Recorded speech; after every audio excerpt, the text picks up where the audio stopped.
एक बार फिर से अपने YouTube channel stock trading technique पर आपका हार्दिक स्वागत करता हूं। दोस्तों, आज निफ्टी ने एक अच्छा वॉलेटाइल सेशन कंप्लीट किया और जाते जाते एक जरूर रिकवरी दिखी और हमने 70-80 पॉइंट नेगेटिव साइड पर क्लोजिंग की।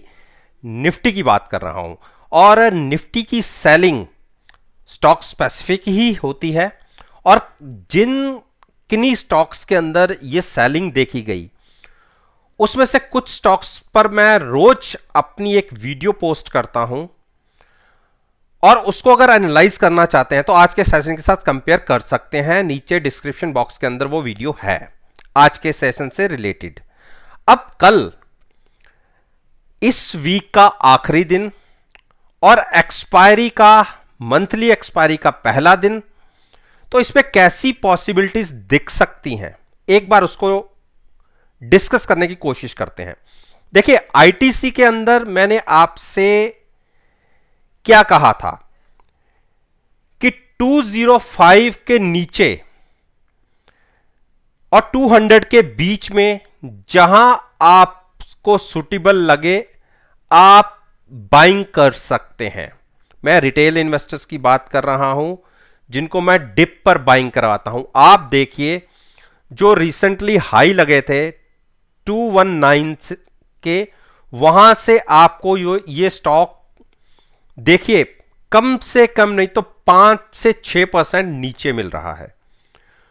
200 और 205 का आज प्राइस लगा, फिर भी अगर किसी ने नहीं खरीदा तो कल के दिन में आपको मिल सकता है नीचे की तरफ। 205 की कॉल और 205 की पुट बाय करके आप कॉल फ्यूचर्स को लॉन्ग कर सकते हैं। मैं फिर से रिपीट करता हूं, थोड़ा सा बोलने में दिक्कत आ गई। 205 के नीचे और 200 के बीच में जहां आपको अच्छा लगे आप फ्यूचर्स को लॉन्ग कर सकते हैं और साथ में उसी स्ट्राइक के आसपास की आप पुट बाय कीजिए। और मैं आपको एक चीज बताना चाहता हूं, हम लास्ट एक्सपायरी के अंदर हैं तो कोशिश कीजिए कि नई एक्सपायरी का ट्रेड लीजिए, क्योंकि आपके पास तकरीबन 5 हफ्ते होंगे इस स्टॉक को प्रॉफिट में कन्वर्ट करने के। तो उसी हिसाब से आप स्टॉक को कैरी कर सकते हैं। हिंडाल्को ने बहुत मायूस कर दिया, जिसकी उम्मीद नहीं थी हिंडाल्को ने वो प्राइसेस दिखा दिए। और मैंने हिंडाल्को में कल के दिन में यह कहा था कि मुझे नहीं लगता कि यह 375 ब्रेक करेगा, और यह भी साथ में कहा था कि अगर 370 ब्रेक होता है तो एक बड़ा फॉल इस स्टॉक के अंदर हो सकता है। लेकिन मैं श्योर था कि 375 ब्रेक नहीं करेगा, लेकिन क्लोजिंग वीक आई है। और यहां से क्या आपको शॉर्ट बनानी है? देखिए, जिनको मैं डिप पर बाय करने की बात करता था वो एक बार 385 के आसपास वहां की पुट बाय करके फ्यूचर्स लॉन्ग कर रखी थी या करवाई है मैंने, और वो पोजीशन अभी कैरी हो रही है। और उस ट्रेड के अंदर आपका मैक्सिमम लॉस केवल और केवल इतना ही है कि आपने जो ऑप्शन बाय की हुई है, बाकी आप नीचे तक पूरा हेज है। जो ऑप्शन बाय का प्रीमियम है वही मैक्सिमम लॉस है। लेकिन आपने काफी डिप पर बाय किया और हमारी पोजीशन भी ऑलरेडी है, तो हम उसको कैरी कर रहे हैं। लेकिन जैसी आज क्लोजिंग मिली है, मैं रिटेल इन्वेस्टर्स को फ्रेश अभी मैं थोड़ा सा अवॉइड करूंगा जिन्होंने नई पोजीशन लेनी है यहां पर बाइंग साइड पर बैठने के लिए। हां, ट्रेडर्स के लिए एक अपॉर्चुनिटी है शॉर्ट साइड पर जाने के लिए, लेकिन बहुत बड़े शॉर्ट पर जाने के लिए नहीं। 375 के आसपास की कॉल बाय करके फ्यूचर सेल कर सकते हैं, क्योंकि इसने एक बेयरिश क्रॉसओवर दिया हुआ है और 2 दिन की कैंडल फॉर्मेशन एक बड़ी गिरावट का संदेशा दे रही हैं। तो हो सकता है कि हम अगर गिरावट बढ़ती है तो 354 तक जा सकते हैं। तो शॉर्ट साइड पर ट्रेडर्स तो ट्रेड ले सकते हैं, रिटेल इन्वेस्टर जिनको नया बाय करना है वो थोड़ा सा वेट कर ले, और जिनकी पोजीशन ऊपर मैंने बाय साइड पर कंटिन्यू करवाई हुई है वो अभी होल्ड करें। हो सकता है कि उनको पोजीशन नेक्स्ट मंथ कैरी करनी पड़े, लेकिन अभी पूरा एक हफ्ता है इस स्टॉक के लिए। एक 20 30 40 पॉइंट की मूव देना कोई बड़ी बात नहीं है। अब बात करते हैं डॉक्टर रेड्डी। डॉक्टर रेड्डी भी 5300 के आसपास आया है, पिछले 3 दिन से गिरावट है, आज एक बेरिश क्रॉसओवर बन रहा है। तो रिटेल इन्वेस्टर्स 5300 के नीचे क्लोजिंग मिली है, अगर नेगेटिव साइड पर क्लोजिंग ओपनिंग मिलती है तो 5300 की क्लोजिंग मिली है और एक क्रूशल प्राइस के नीचे मिली है। कल की ओपनिंग मैटर करती है। अगर हम नीचे नेगेटिव साइड पर ओपन होते हैं 10 से 15 मिनट देखिएगा, उस केस में एक शॉर्ट पोजीशन बनाई जा सकती है। नीचे टारगेट होगा 5180 का, और 5180 पर रिटेल इन्वेस्टर्स एंट्री करें जिनको नया ट्रेड लॉन्ग साइड पर लेना है। उस केस में 5180 के आसपास, जिसने ट्रेडर्स की बात कर रहा हूं जो शॉर्ट पोजीशन लेंगे, अगर कल नेगेटिव ओपन होते हैं तो वहां पर वो अपनी शॉर्ट पोजीशन से एग्जिट हो जाएं। सिप्ला ने लगातार तीसरे दिन गिरावट, बेरिश क्रॉसओवर है, लेकिन क्लोजिंग एक क्रूशल लेवल पे ही मिली है, 948 के आसपास है। अगर गिरावट कंटिन्यू होती है तो हो सकता है कि हम 920 तक जाएं, लेकिन इतना नीचे वेट मत कीजिएगा। 930 के आसपास पोजीशन को लॉन्ग कर सकते हैं, eight the money put buy करके फ्यूचर्स को लॉन्ग कर लीजिएगा। अब बात करते हैं इन्वेस्टर्स की जो शॉर्ट कर सकते हैं। 948 की क्लोजिंग, इससे नीचे ओपन होते हैं 10 से 15 मिनट देखिए, at the money call buy करके फ्यूचर सेल कर सकते हैं। टारगेट नीचे 930 के टारगेट के लिए। और अब कल की 2 वीडियोस में मैंने कहा था कि 950 और उसके नीचे अगर मिले तो आप लॉन्ग कर लीजिएगा। तो अभी आज की क्लोजिंग हमारी 950 की ही है, उसके नीचे खिसके जरूर थे 944 तक। अगर किसी ने लॉन्ग कर भी लिया है तो भी कोई घबराहट की बात नहीं है, आप डिप पर ही बाय करके चल रहे हैं, लेकिन नेकेड पोजीशन कैरी मत कीजिएगा। साथ में हैजिंग के लिए पुट जरूर बाय कीजिएगा, और कोशिश करिए जिसको नया ट्रेड लेना है वो नेक्स्ट एक्सपायरी जुलाई का ले।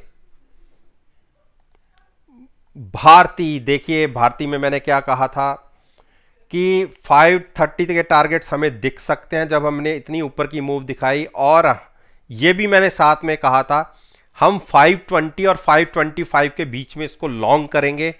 उस बात पर बिल्कुल कायम हूं। अभी एक गिरावट और आने दीजिए, वो प्राइसेस हमारे आ जाएंगे और वहां पर हम लॉन्ग करके चलेंगे 525 और 520 के बीच में। तब तक वेट कीजिए, शॉर्ट नहीं बनाएंगे। बजाज फाइनेंस ने आज इंट्राडे में एक सपोर्ट ब्रेक की, लेकिन वहीं से ये वापस घूम गया। लेकिन हमने यहां पर इसे बाय नहीं करना, हमें इसे बाय करना है 5800 के आसपास। तब तक हमें वेट करना है। हां, शॉर्ट पोजीशन इसमें नहीं बनानी। अरविंदो फार्मा ने फिर से देखिए गिरावट इंट्राडे में तो कितना नीचे तक दिखा दिया 948 तक के, लेकिन क्लोजिंग मिली है वहीं स्पोर्ट जहां ये रिसेंटली पिछले 5 7 10 दिन तक लगातार जो इसने पीछे कंसोलिडेशन फेस कंप्लीट किया था, तो ये प्राइस बनता था 960 का। आज इंट्राडे में हम उसके नीचे निकले। कल अगर हम इसके नीचे ओपन होते हैं तो एक शॉर्ट पोजीशन बनाई जा सकती है, 960 की कॉल बाय करके फ्यूचर सेल करने की एक स्ट्रेटजी हो सकती है। उस केस में हम 930 तक गिर सकते हैं। तो आप शॉर्ट पोजीशन ट्रेडर्स के लिए एक इनिशिएट हो सकती है नेगेटिव साइड ओपन होने पर 930 के पास। लेकिन किसी ने अगर यहां से, जैसे रिटेल इन्वेस्टर्स को मैं कहता हूं कि डिप पर बाय करनी है, अगर किसी ने 960 पर बाय कर भी लिया है तो वो भी अपनी पोजीशन को होल्ड रखें। पुट बाय है, साथ में आपका फ्यूचर्स लॉन्ग है, कोई दिक्कत नहीं है रिटेल इन्वेस्टर्स वालों के लिए। लेकिन मैं ट्रेडर्स के लिए शॉर्ट साइड पे पोजीशन की बात कर रहा हूं।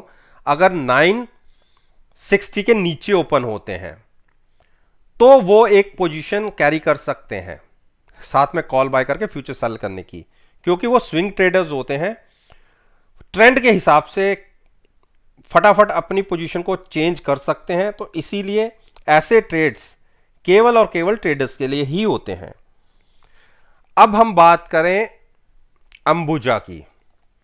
देखिए, अंबुजा ने नीचे इंट्राडे में गिरावट जरूर आई और पलट गया वापस और हाई साइड की क्लोजिंग, और हमने इसे बाय कहा करना था 330 के आसपास, 335 और 330 के बीच में। हमारा प्राइस हमें नहीं मिला।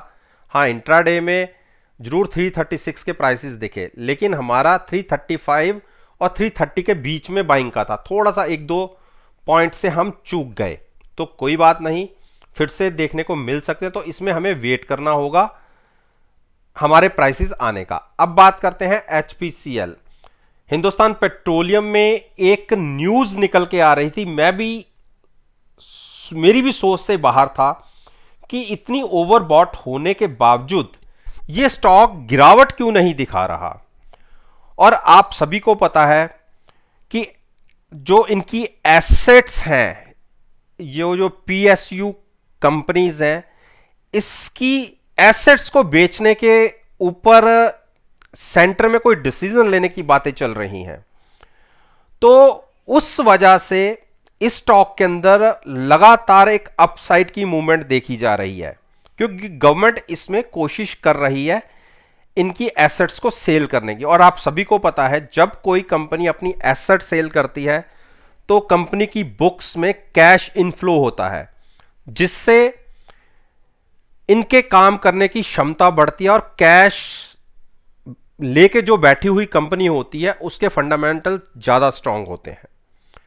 तो उस वजह से इसके अंदर एक लगातार अप ट्रेंड बना हुआ है, और आप सबको पता है कि 290 की कॉल बाय करके हम इसके अंदर ट्रैप हो चुके हैं। हाँ, 290 की कॉल में हमें बहुत अच्छा प्रॉफिट आ रहा है, लेकिन उसके अगेंस्ट फ्यूचर्स में हमारा नुकसान है। तो इस पोजीशन को हमें लगता है आज के सिचुएशन के हिसाब से कि हमें इसे कैरी फॉरवर्ड करना पड़ेगा नेक्स्ट एक्सपायरी में, यानी जुलाई में। तो वेट एंड वॉच की स्ट्रेटजी क्रिएट करते हैं। आखिर के 2 दिन में हम इसको शिफ्ट करेंगे, कॉल का प्रॉफिट लेंगे, और हो सकता है कि हम कॉल फिर ऊपर की बाय करें। ये वाली कॉल का प्रॉफिट हम बुक करेंगे, और उस केस में 310 या 300 के आसपास जहां भी ये प्राइस ट्रेड कर रहा होगा वो कॉल बाय करेंगे और अपने ट्रेड को as it is short side पर कंटिन्यू रखेंगे। तो दोस्तों, ये मैंने निफ्टी इंडेक्स में जो अच्छे स्टॉक्स हैं उस पर मैंने अपना ओपिनियन आपके साथ शेयर किया है, और मेरा ये मानना है कि अगर मेरी इस वीडियो को आप 18 जून के सेशन के साथ एनालाइज करेंगे, यकीन मानिए आपको बहुत अच्छे प्रॉफिटेबल रिजल्ट्स देखने को मिलेंगे। वीडियो अच्छी लगे तो लाइक जरूर कीजिएगा, शेयर कीजिए, और मेरे YouTube चैनल को सब्सक्राइब करना मत भूलिए, और साथ में बेल आइकन का बटन प्रेस जरूर कीजिएगा। और अगर मेरी पास्ट परफॉर्मेंस को एनालाइज करना चाहते हैं, मेरे YouTube चैनल पर आइए, प्लेलिस्ट को देखिए, और कोई भी रैंडमली कोई भी आप वीडियो उठा के देख लीजिए। सारी की सारी वीडियो मेरी अपलोडेड है। आप NSE की डाटा को एनालाइज कीजिए, इसके साथ सारा का सारा डाटा NSE की साइट पर अवेलेबल होता है। वीडियो को देख के आप अगले सेशन को एनालाइज कर सकते हैं। तो इस बात के साथ मैं आपसे विदा लेता हूं, एक नई वीडियो के साथ।